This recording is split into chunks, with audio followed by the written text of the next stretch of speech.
Panel CM Bhajanlal की मौजूदगी में नामों पर चर्चा रहने वाली है। बीजेपी प्रदेश प्रभारी, बीजेपी प्रदेश अध्यक्ष इसमें होंगे शामिल। दोनों डिप्टी सीएम और केंद्रीय मंत्री भी करेंगे शिरकत। पूर्व सीएम राजेश, सीपी जोशी, विजय राहटकर भी इसमें मौजूद रहने वाली है। तो उपचुनाव से पहले बीजेपी की ये बड़ी बैठक है और आपको बता दें थोड़ी देर में बीजेपी कोर कमेटी इसमें मंथन करेगी। केंद्रीय नेतृत्व को भेजा जाएगा प्रत्याशियों के नाम का पैनल। सीएम भजनलाल शर्मा की मौजूदगी में नामों पर होगी चर्चा। बीजेपी प्रदेश प्रभारी, बीजेपी प्रदेश अध्यक्ष इसमें शामिल होंगे। दरअसल आपको बता दें कि उपचुनाव होने वाले और उपचुनाव में नामों पर मंथन जो है वो आज की इस बड़ी बैठक में रहने वाला है। 5 सीटें ऐसी हैं राजस्थान की जहां पर उपचुनाव होने वाला है, जिसमें देवली उनियारा विधानसभा सीट है। संवाददाता हितेंद्र इस वक्त हमारे साथ लाइव हैं। हितेंद्र, बैठक तो शुरू हो गई होगी, क्या चर्चाएं हैं और किन मुद्दों पर चर्चा की जा रही है? क्या कोई नाम है जिसके बारे में खास तौर पर चर्चा हो रही है? जी, मैं बताना चाहूँगा बैठक सीएमआर में शुरू हो चुकी है। बीजेपी की कोर कमेटी की बैठक है। इसमें बीजेपी के सभी दिग्गज नेता जो टॉप ब्रास है वो यहाँ पहुँचे हुए हैं। उनमें मुख्यमंत्री और 2 केंद्रीय मंत्री शामिल हैं। उनमें जो है बीजेपी के प्रभारी जो है राधा मोहन दास अग्रवाल वो भी हैं। उसके अलावा जो है उप प्रभारी जो है विजय राहटकर जो है सह प्रभारी जिनको कहते हैं वो भी यहाँ पहुँच चुकी हैं। तो ये जो पूरी बातचीत जो यहाँ हो रही है, बीजेपी कोर कमेटी की बैठक जो चल रही है उसमें जो 7 सीटें हैं जिन पर उपचुनाव होने आने वाले दिनों में उन्हीं पर चर्चा हो रही है। और इसके साथ मैं ये भी बताना चाहूँगा कि आज दिल्ली में भी जो है जेपी नड्डा के आवास पर जो है बीजेपी नेताओं की बैठक होनी है। उनमें भी उस बैठक में भी इन्हीं 7 नामों पर चर्चा होगी कि किन्हें जो है बीजेपी की तरफ से प्रत्याशी बना जाएगा और क्या किस तरह से जो है आगे की रणनीति रहने वाली है राजस्थान में। देखिए, आप ग्राउंड जीरो पर हैं, जाहिर तौर पर कुछ हवाएं तो चल रही होंगी, कुछ नामों पर चर्चा तो होनी होगी। तो कुछ नाम जो जानकारी मिल पाई हो कि ये नाम हो सकते हैं कि इन्हें उम्मीदवार बनाया जा सके, क्योंकि अधिकतर जो सीटें खाली हुई हैं वो वहां पर कांग्रेस विधायक थे जो अब सांसद बन गए हैं। जी, मैं बताना चाहूँगा कि इनमें 7 में से 5 सीटें ऐसी हैं जिनमें जून में जो है लोकसभा चुनाव के बाद जो है सांसद जो विधायक बने थे वो सांसद बनकर जो है लोकसभा पहुंच चुके हैं। वो इस्तीफ़ा दे चुके हैं जून में। तो जल्द ही जो है चुनाव की जो है ये रणभेरी इसको माना जा सकता है। और इसके अलावा जो है 2 सीटें जहां पर जो मौजूदा विधायक थे जो इस बार विधायक चुनकर आए थे उनमें से 2 की जो है 2 का निधन होने के बाद जो है ये सीटें जो है 5 से बढ़कर 7 हो गई थी। तो इन 7 सीटों पर जाहिर तौर पर मंथन हो रहा है। लेकिन हम इस बारे में बात करें कि किन नामों पर चर्चा हो रही है, ये भी थोड़ा जो है जल्दबाजी जैसा है, क्योंकि अभी तक कोई इस बैठक से भी मीडिया को दूर रखा गया है और मीडिया को यहाँ अलाउ नहीं किया गया है।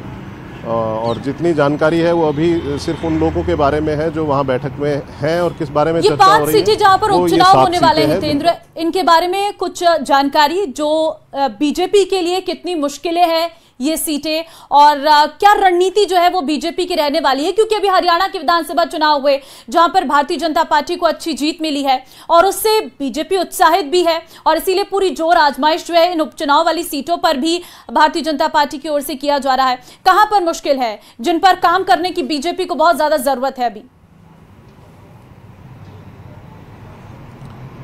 जी, मैं ये बताना चाहूँगा कि बीजेपी का मनोबल इस वक्त बढ़ा हुआ है और हरियाणा का जो चुनाव परिणाम जो आया है उसके बाद बीजेपी जो है काफ़ी अच्छे जो है उसमें है कि बीजेपी जो है का मनोबल बढ़ा हुआ है। बीजेपी के कार्यकर्ताओं का मनोबल बढ़ा हुआ है, नेताओं का मनोबल बढ़ा हुआ है।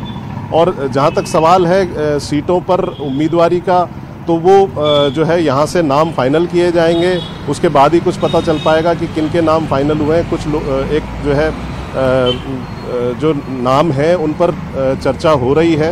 इसके बाद वो नाम जो है केंद्रीय नेतृत्व के सामने रखे जाएंगे। जाहिर तौर पे आज जो है जो बैठक बुलाई गई है, जेपी नड्डा जो राष्ट्रीय जो है अध्यक्ष हैं बीजेपी के, उनके आवास पर बुलाई गई है। उसमें जो है मुख्यमंत्री भजनलाल स्वयं वहां जाएंगे। उसके अलावा जो है प्रभारी और सह प्रभारी और बाकी लोग भी वहां पहुंचेंगे।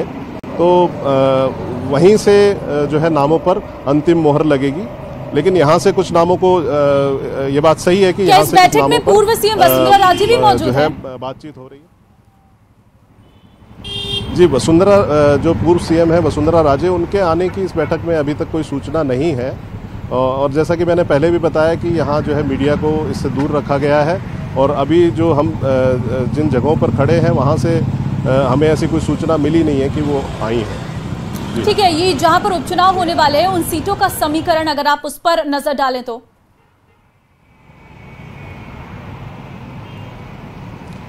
जी, जो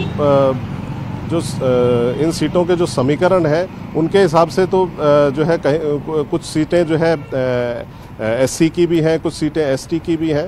तो स्थानीय जो नेता हैं और बीजेपी का, तो बीजेपी के जहां तक बीजेपी की बात है उसमें जो है कौन उम्मीदवार होगा इसके बारे में पक्के से कुछ भी नहीं कहा जा सकता। बहुत धन्यवाद आपका तमाम जानकारी देने के लिए। फिलहाल तो आज की बैठक महत्वपूर्ण है और बैठक के बाद ही सामने आ पाएगा कि आखिर वो कौन से नाम हैं जो इस बार उपचुनाव में उम्मीदवारी के तौर पर अपनी ताल ठोक सकते हैं। फिलहाल एक बड़ी खबर दिल्ली से आपको देंगे। राजस्थान को लेकर बैठक जो है जेपी नड्डा भी करेंगे। जेपी नड्डा के आवास पर आज रात को यह बैठक रहने वाली है। मुख्यमंत्री भजनलाल समेत कई नेताओं के साथ ये बैठक होगी। 7 सीटों पर होने वाले उपचुनाव को लेकर होगी चर्चा। प्रदेश के राजनीतिक हालात और कई मामलों पर भी इसमें चर्चा की जाएगी। तो राजस्थान में भी एक बैठक होने वाली है। एक बैठक अभी चल रही है सीएमआर में, जहां पर मुख्यमंत्री भजनलाल शर्मा समेत केंद्रीय मंत्री, डिप्टी सीएम भी इस वक्त उस बैठक में मौजूद है। लेकिन एक बैठक आज इसी मसले पर दिल्ली में भी होने वाली है। जेपी नड्डा क्या इस बैठक की अध्यक्षता करेंगे। उनके आवास पर ही आज रात ये बैठक होगी, क्योंकि सूरत के बाद दिल्ली पहुंचेंगे मुख्यमंत्री भजनलाल शर्मा और आज भजनलाल शर्मा का दिल्ली से ही इंग्लैंड जाने का कार्यक्रम है। तो पहले इस बैठक में शामिल मुख्यमंत्री भजनलाल शर्मा होंगे। जेपी नड्डा के आवास पर यह बैठक होगी। संवाददाता पवन गौड़ इस वक्त फोन लाइन पे हमारे साथ हैं। संवाददाता पवन, क्या जानकारी मिल रही है आपको, क्योंकि उपचुनाव होने वाले हैं राजस्थान में 7 सीटों पर। बताया जा रहा है कि अभी राजस्थान में और उसके बाद दिल्ली में बैठक है, जेपी नड्डा करेंगे बैठक। देखिए, बीजेपी जो है हरियाणा चुनाव परिणाम के बाद से बहुत उत्साह में और लगातार हर चुनाव को बीजेपी अपने लिए एक चैलेंज की तरह लेती है। उसी के चलते जो अब पूरे देश भर में कई सारी सीटों पर उपचुनाव होने उसकी तैयारी में भी जुट गई है। आगामी कुछ दिनों के अंदर राजस्थान, उत्तर प्रदेश समेत तमाम जो जिन जिन जगह पर उपचुनाव होने उन सब जगह उन सीटों पर घोषणा कर दी जाएगी। तो उसको लेकर बीजेपी लगातार एक्शन मोड में है, अपनी तैयारी कर रही है। आज सुबह पहले अभी राजस्थान में बैठक चल रही है कोर कमेटी की। उसके बाद में रात को तकरीबन 8:30 बजे के आसपास बीजेपी अध्यक्ष जेपी नड्डा के आवास पर बैठक होगी। उसमें राजस्थान के मुख्यमंत्री भजनलाल शर्मा, दोनों उप मुख्यमंत्री प्रेमचंद बैरवा और दिया कुमारी और उनके साथ साथ जो है वहां के अध्यक्ष और उनके साथ साथ जो प्रभारी राधा मोहन दास अग्रवाल, वो सब लोग इस बैठक में शामिल होंगे। और बैठक में जो उपचुनाव के लिए कौन कौन उम्मीदवार होंगे उनको लेकर जो पैनल प्रदेश से आएगा उस पैनल पर चर्चा होगी और फाइनल नाम पर मोहर लगाई जाएगी। उसके साथ साथ उपचुनाव में किस रणनीति के साथ पार्टी को उतरना है उन सब विषयों को लेकर भी आज की बैठक में चर्चा होगी। यानी उपचुनाव के लिहाज से आज एक बड़ी बैठक दिल्ली में राजस्थान को लेकर होने वाली है। ठीक है पवन, बहुत धन्यवाद आपका तमाम जानकारी देने के लिए। हरियाणा विधानसभा चुनाव में तीसरी बार कमल खिला है। बीजेपी ने 90 में से 49 सीटों पर जीत दर्ज की है और इस जीत का सीधा सीधा कनेक्शन राजस्थान से जोड़ा जा रहा है। सीएम भजनलाल शर्मा समेत बीजेपी के कई नेता जो हैं हरियाणा विधानसभा चुनाव में डटे रहे। अब सवाल यह है कि क्या इस जीत का असर उपचुनाव में भी देखने को मिलेगा, क्योंकि राजस्थान में जल्द ही उपचुनाव की तारीखों की घोषणा होने वाली है। यह रिपोर्ट देखिए।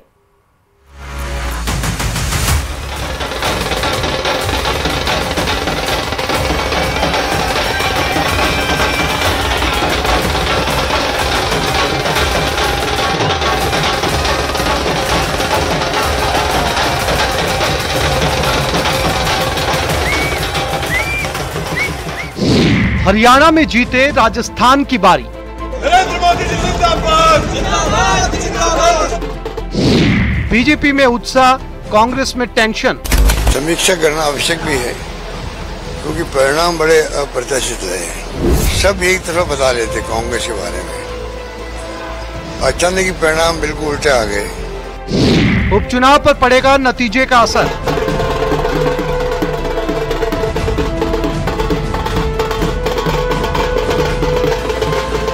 राजस्थान भी जो हमारे उपचुनाव आने वाले हैं तो बहुत बड़े बहुमत के साथ जीतने वाले हैं। पार्टी तैयार, बस तारीखों का इंतजार। हरियाणा में बीजेपी की जीत के बाद से अब राजस्थान में होने वाले 7 सीटों पर उपचुनाव को लेकर के भी तैयारियां जोरों शोरों से देखने को मिल रही हैं। सवाल ये उठ रहा है कि क्या अब राजस्थान में भी उपचुनाव में बीजेपी जीत हासिल करने जा रही है, क्योंकि हरियाणा में जो जीत हुई है उसमें कहा जा रहा है कि राजस्थान के नेताओं का बड़ा योगदान रहा है।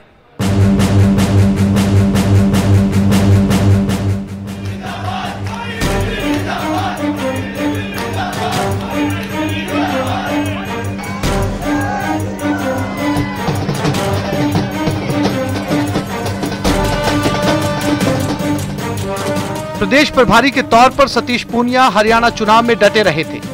पूनिया के अलावा पूर्व नेता प्रतिपक्ष राजेंद्र राठौड़, पूर्व प्रदेश अध्यक्ष अरुण चतुर्वेदी ने भी पूरी मेहनत की थी।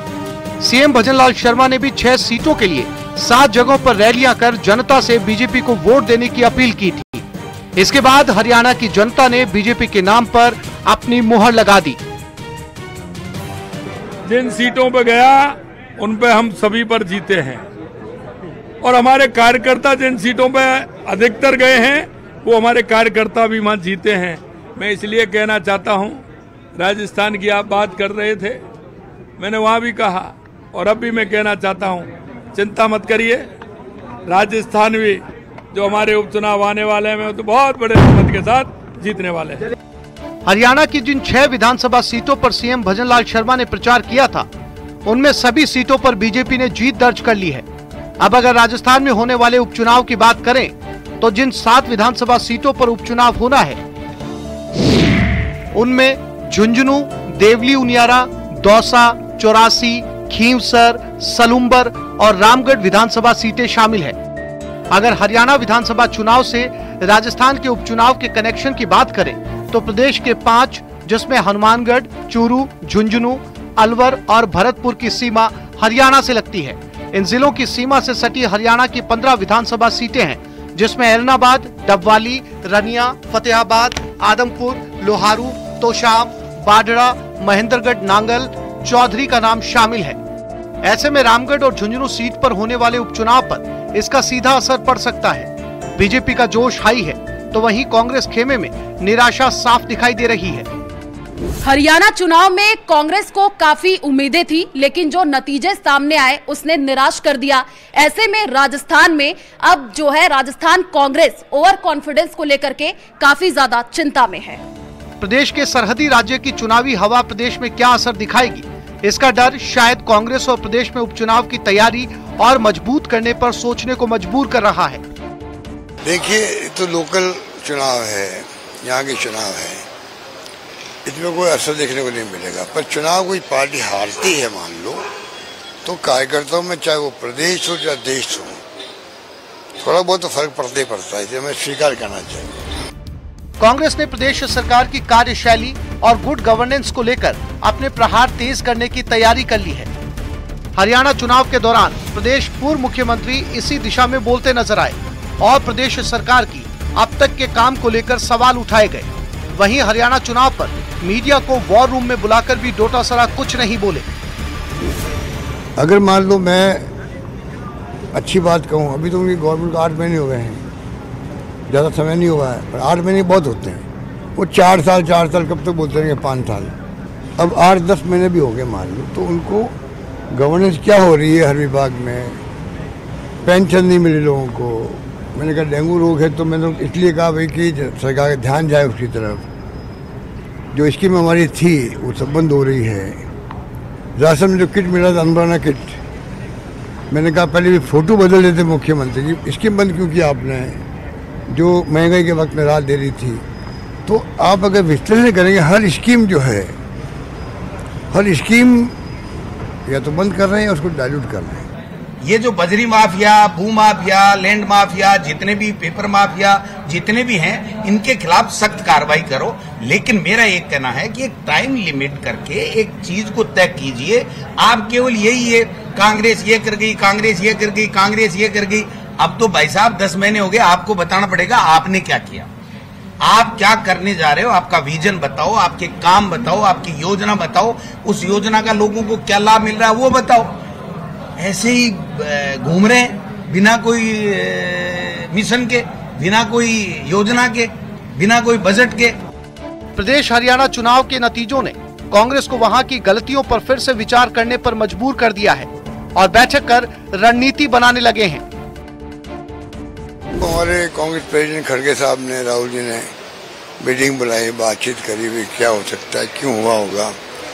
आखिर में चिंतन मनन करने के बाद में तय हुआ कि कोई न कोई एक तय में आना चाहिए इसके कि वास्तव में हुआ क्या है। तो इसलिए वो एक टीम बनाएंगे, वो सबसे बातचीत करेगी और ये प्रयास करेगी कि भाई आखिर में क्या हुआ। कांग्रेस इस उम्मीद में थी कि ये नतीजे उनके हक में होंगे और वो ज़्यादा आत्मविश्वास के साथ में उपचुनाव में उतरेंगे, लेकिन हरियाणा के नतीजों ने वक्त, हालात और जज्बात बदल दिए हैं। ऐसे में अब कांग्रेस की रणनीति क्या होगी ये एक बड़ा सवाल है, क्योंकि राजस्थान में कांग्रेस अब तक गठबंधन से भी इनकार करती रही है। इस चुनाव के नतीजों के बाद में लगातार कांग्रेस सरकार की कार्यशैली पर हमलावर रहती है या फिर अपनी रणनीति में कुछ तब्दीली करती है, ये देखने वाली बात होगी। कैमरा पर्सन मान सिंह के साथ में अरबाज अहमद, न्यूज़ 18 के लिए जयपुर से। और चलिए आगे बढ़ते हैं। बीकानेर की खाजूवाला से खबर है, जहां पर गलत इंजेक्शन लगाने के कारण बच्ची की मौत हो गई है। परिजनों ने झोला छाप डॉक्टर पर लगाया है आरोप और परिजन बच्ची को लेकर अस्पताल पहुंचे हैं। डॉक्टर्स ने बच्ची को मृत घोषित कर दिया है। बच्ची की मौत के बाद परिजनों ने हंगामा किया। सूचना मिलते ही पुलिस मौके पर पहुंची। अस्पताल के बाहर जुटी है लोगों की भीड़। परिजन रात से ही शव लेकर अस्पताल के बाहर बैठे हैं। तो गलत इंजेक्शन लगाने का ये पूरा मामला है, जहां पर बच्ची की मौत हो गई है गलत इंजेक्शन लगाने के कारण। सूचना मिलते ही पुलिस मौके पर पहुंची। अस्पताल के बाहर इस वक्त धरना दिए हुए हैं परिजन। परिजनों का आरोप है कि तबीयत खराब हुई थी बच्ची की और तभी अचानक से गांव की ही क्लिनिक में बच्ची को दिखाने के लिए पहुंचे थे, लेकिन ऐसा इंजेक्शन लगा दिया जिससे बच्ची की मौत हो गई। हम यूपी के रहने वाले हैं। 20 बीडी शिवजी मंदिर के पास भट्टा है, उस पे काम करते हैं। सेठ जी का नाम है पूनिया जी, ठीक है। आराम से वहाँ पे मैं उसके पास गया, डॉक्टर के पास। डॉक्टर ने एक बोतल चढ़ा दी, कोई बात नहीं। दूसरी बोतल में चढ़ाई, आधी बोतल चढ़ गई, उसमें 2 सिरेंज ठोक दिए और 2 सिरेंज ठोक दिए और बच्चा ऐसे ऐसे होने लगा, मुंह से झाग निकल गया। विक्रम हमारे संवाददाता फोन लाइन पे हमारे साथ है। विक्रम, ये जो पूरा मामला सामने आया है, जहां पर गलत इंजेक्शन से एक बच्ची की मौत हो गई है, क्या जानकारी?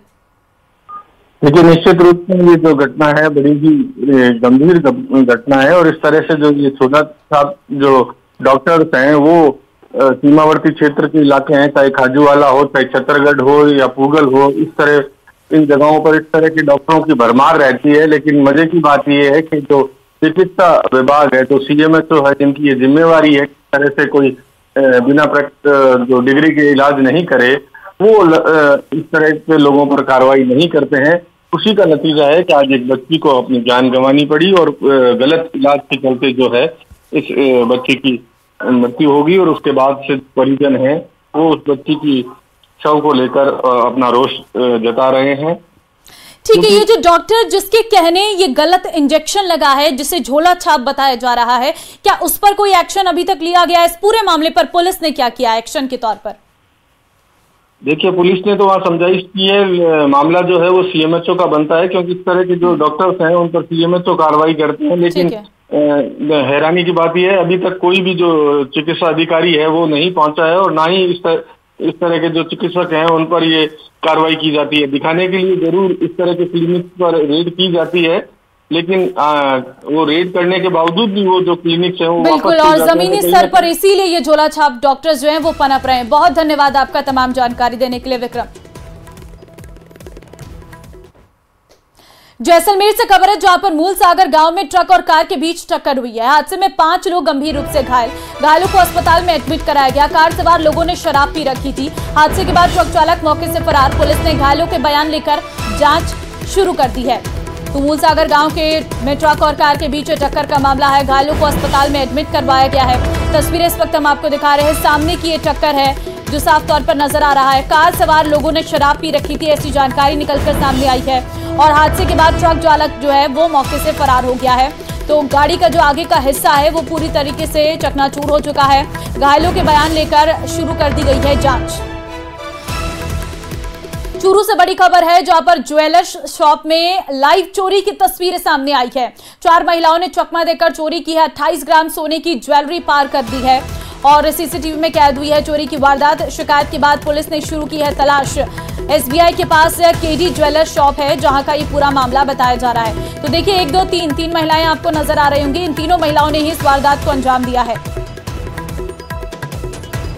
ये महिलाएं पहले वहां पर सोने के गहने जो हैं वो देखती हैं और इसी दौरान जो है शातिराना अंदाज से ये गहने लेकर फरार हो जाती हैं। फिलहाल जैसे ही दुकानदार को इस बाबत जानकारी लगी कि गहने कम हैं तो शिकायत जो है पुलिस को दी गई। सीसीटीवी चेक किए गए तो ये 3 महिलाएं जो है वहां पर चोरी करती हुई पाई गई हैं। 28 ग्राम सोने की ज्वेलरी पार कर दी है। अलवर में एक युवक से बेरहमी से मारपीट का मामला सामने आया है और मारपीट का वीडियो